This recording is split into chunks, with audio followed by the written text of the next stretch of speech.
Xayrli kech hammaga. Assalomu alaykum. Kim esladi mana bu ovqatni? Yozning eng yaxshi ovqatlaridan biri.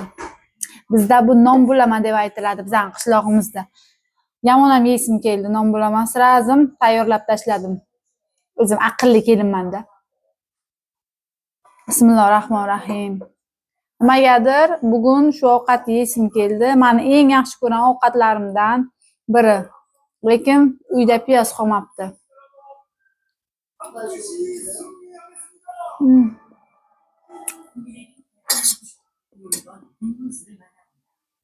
Rosa mazali. Yozda ayniqsa qatiqlar bilan zo'r ketadi. Yangi chiqqan yerdan chiqqan pomidor bilan pishirsa mazza.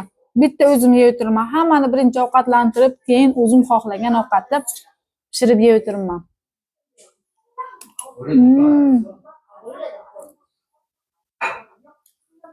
Faqat O'zbekistonga borganimda men paprika olib kelandim. Qizil, faqat shirinidan olib kelandim.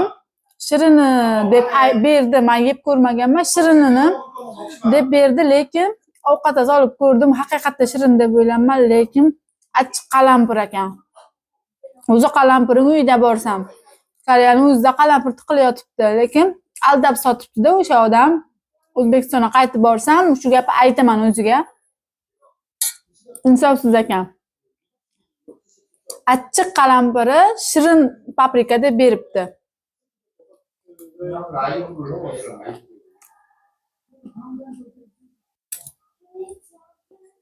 Yoqimli ishtaha.